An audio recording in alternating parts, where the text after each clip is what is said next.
വാലിയിൽ helicopter ഉപയോഗിച്ച് തെരച്ചിൽ നടത്തുന്നതിന് മഴയും കോടമഞ്ഞും വെല്ലുവിളിയാകുമെന്നാണ് വിലയിരുത്തൽ. റോഷിപാൽ കൽപ്പറ്റ സ്കൂൾ ഗ്രൗണ്ടിലാണ് നിൽക്കുന്നത്. ദീപക് മോഹൻ സൺറൈസ് വാലിയിലുമുണ്ട്. ആദ്യം നമുക്ക് റോഷിപാലിലേക്ക് പോകാം. റോഷിപാൽ, 10 മണി കഴിഞ്ഞു. ഇപ്പോൾ കാലാവസ്ഥ അനുകൂലമല്ലേ? എപ്പോഴായിരിക്കും ഹെലികോപ്റ്റർ എത്തുക?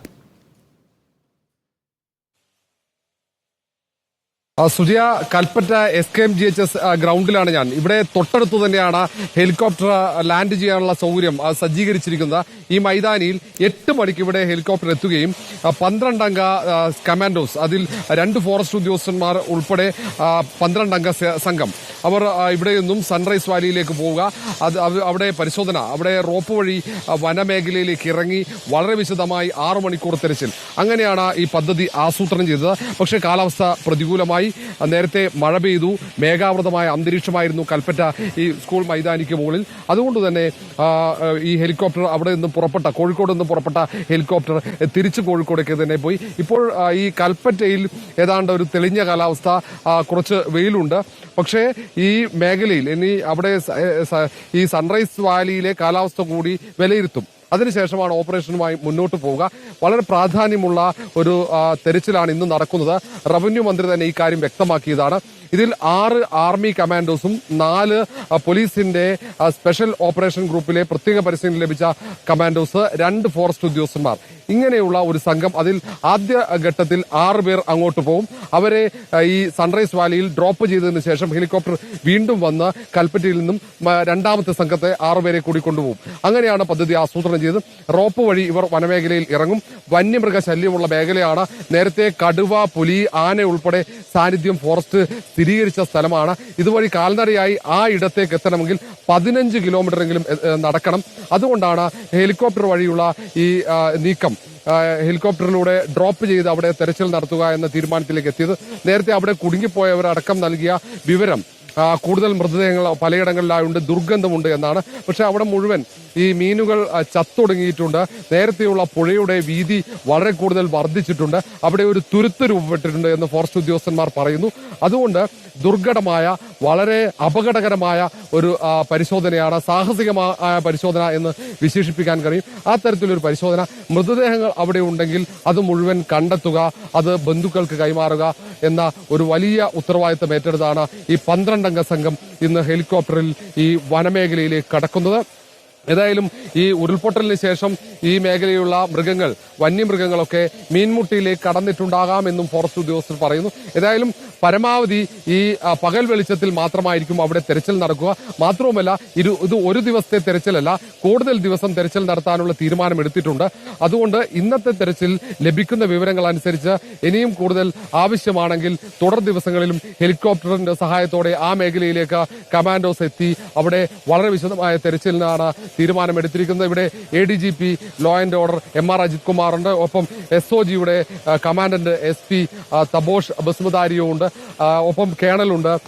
ഈ ഓപ്പറേഷന് നേതൃത്വം നൽകുന്ന ആർമിയുടെ ടീം, അങ്ങനെ ഫോറസ്റ്റിൽ 2 ഉദ്യോഗസ്ഥന്മാർ, ബീറ്റ് ഓഫീസർമാർ, ഇങ്ങനെ തുടങ്ങിയ വലിയൊരു സംഘം അവിടേക്ക് പറക്കും. ഒപ്പം അവിടെ ദുർഗന്ധം വമിക്കുന്നു എന്നായിരുന്നു അവിടെ കുടുങ്ങിപ്പോയവരൊക്കെ പറഞ്ഞത്. ഇവിടെ ഇപ്പോൾ ഉദ്യോഗസ്ഥന്മാർ കാത്തിരിക്കുകയാണ്. കോഴിക്കോട് നിന്നും ഇന്ത്യൻ എയർഫോഴ്സിന്റെ ഹെലികോപ്റ്റർ ഇങ്ങോട്ടേക്ക് പറന്നെത്താൻ.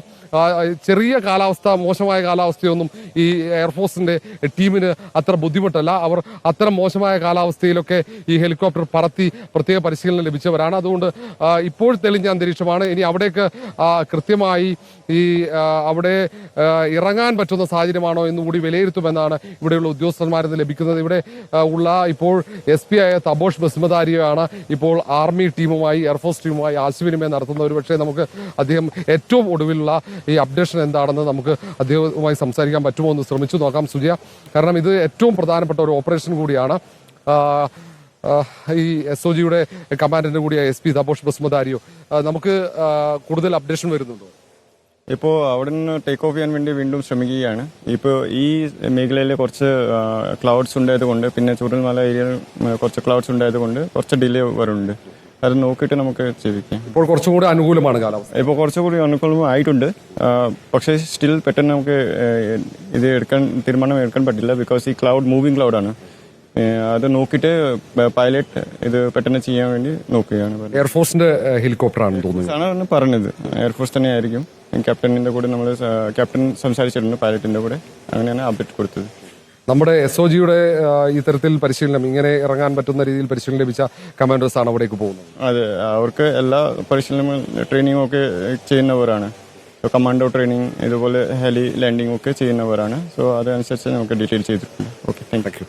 അപ്പോൾ ഈ സ്പെഷ്യൽ ഓപ്പറേഷൻ ഗ്രൂപ്പിന്റെ SP കമാൻഡന്റായ തബോഷ് ബസ്മദാരിയോ IPS. അതെ റോഷിപാൽ, ഇനിയിപ്പോൾ വെള്ളമൊഴുകിയ വഴിയിലൂടെയുള്ള തെരച്ചിലാണ്. വെള്ളമൊഴുകിയ വഴിയിലൂടെയുള്ള തെരച്ചിൽ എന്ന് പറയുമ്പോൾ അതിസാഹസികമായ തെരച്ചിലാണ്. അതായത് പോത്തുകല്ല് വരെയുള്ള പാതയിൽ സൂചിപ്പാറ മുതലുള്ള നമ്മൾ പുഞ്ചിരിവട്ടം മുതൽ താഴെ വരെയുള്ള ആ ഒരു റീച്ച് നമ്മൾ എടുത്തു നോക്കിക്കഴിഞ്ഞാൽ 3 വെള്ളച്ചാട്ടങ്ങളുണ്ട്. ആ പോകുന്ന വഴിയിൽ നിബിഡ വനമുള്ള ഭാഗമുണ്ട്. അവിടെയൊക്കെ ഒരുപക്ഷെ ആളുകൾ ഭയചകിതരായി ഓടിക്കയറിയിട്ടുണ്ടാകാനുള്ള സാധ്യതയുണ്ട്. കുറേ ആളുകൾ പറയുന്നുണ്ടായിരുന്നു ഞങ്ങൾ കാട്ടിലേക്ക് ഓടി, ചില ആളുകൾ കാടിനുള്ളിലേക്ക് ഓടി.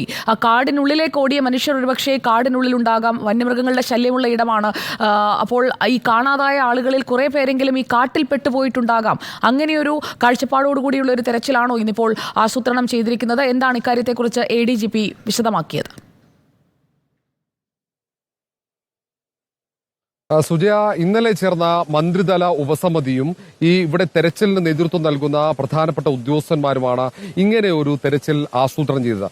വളരെ വിശദമായ തെരച്ചിൽ വെള്ളക്കെട്ടുകളിലാണ് ആവശ്യം. ഇനി ഈ ചെളിയിലല്ല തെരച്ചിൽ വേണ്ടത്. കാരണം മണ്ണുമാന്തി യന്ത്രങ്ങൾ, കെഡാവർ ഡോഗുകൾ, റഡാർ, ഇന്ദ്രബാലന്റെ പ്രത്യേക ഡ്രോൺ, ഐബോട്ട് ഡ്രോൺ ഉൾപ്പെടെ ഉപയോഗിച്ചുള്ള തെരച്ചിൽ ഈ മേഖലയിൽ മണ്ണ് അല്ലെങ്കിൽ ചളി കെട്ടിക്കിടക്കുന്ന മേഖലയിലൊക്കെ നടത്തി കഴിഞ്ഞു. പക്ഷേ വെള്ളക്കെട്ടുകളിൽ വളരെ വിശദമായ പരിശോധന നടന്നിരുന്നില്ല. അവിടെ സ്കൂബ ഡൈവേഴ്സിന്റെ സഹായത്തോടെ പലയിടങ്ങളിൽ പരിശോധന നടത്തി. മറ്റുള്ള ഈ ഫോറസ്റ്റ് ഉദ്യോഗസ്ഥന്മാരൊക്കെ അവിടെ നടന്നെത്തിയുള്ള പരിശോധന. പക്ഷേ ആരും ഇതുവരെ പരിശോധനയ്ക്ക് വളരെ വിശദമായ തെരച്ചിലിന് എത്താൻ പറ്റാത്ത ഇടങ്ങൾ നിർബന്ധമായും പരിശോധിക്കണമെന്ന് ഇന്നലെ ചേർന്ന യോഗത്തിൽ അങ്ങനെ ഒരു തീരുമാനമെടുത്തു. അതിന്റെ അടിസ്ഥാനത്തിൽ അത് ഒരു ദിവസമല്ല, കൂടുതൽ ദിവസം പരിശോധന നടത്തണം എന്ന അങ്ങനെ ഒരു നീക്കമാണ് ഇപ്പോൾ ഉള്ളത്. അങ്ങനെ ഒരു പദ്ധതിയാണ് ആസൂത്രണം ചെയ്തിരിക്കുന്നത്. കാരണം അവിടെ 1-2 വട്ടം ഫോറസ്റ്റ് ഉദ്യോഗസ്ഥന്മാർ പോയപ്പോൾ കൂടുതൽ മൃതദേഹങ്ങൾ അവിടെ ഉണ്ടാകാൻ സാധ്യതയുണ്ടെന്ന് അവർക്ക് വിവരം അവർ വിലയിരുത്തുന്നുണ്ട്. അതുകൊണ്ട് തന്നെ അവിടെ ദുർഗന്ധമുണ്ടെന്ന് പലരും അവിടെ നിന്നും ചിലരെ രക്ഷപ്പെടുത്തി കൊണ്ടുവന്നിട്ടുണ്ട്. അവർ കൂടുതൽ ആളുകൾ അവിടെ ഉണ്ടായിരുന്നു, പലരും മരിച്ചു, ഭക്ഷണം കിട്ടുന്നില്ല, അതുകൊണ്ട് അവർ രക്ഷപ്പെടാനുള്ള സാധ്യത കുറവാണ് എന്നടക്കമുള്ള മുന്നറിയിപ്പുകൾ നൽകിയിരുന്നു. ഈ ഒരു വളരെ പ്രധാനപ്പെട്ട വിവരങ്ങൾ ലഭിക്കുകയും അത് വിലയിരുത്തുകയും ചെയ്തതിന്റെ അടിസ്ഥാനത്തിലാണ് ഇങ്ങനെ. കാരണം അവർക്ക് ഒരു തരത്തിലും ആശയവിനിമയം നടത്താൻ ഒരു സാധ്യതയുമില്ല. കാരണം അവിടെ ഫോൺ ഉണ്ടായിരുന്നെങ്കിൽ അത് ബാറ്ററി സ്വാഭാവികമായും അവർക്ക് നഷ്ടമായിട്ടുണ്ടാവും. അത് കമ്മ്യൂണിക്കേഷൻ പൂർണ്ണമായി ആ ബന്ധം വിച്ഛേദിക്കപ്പെടുന്ന ഒരു സാഹചര്യവുമുണ്ട്.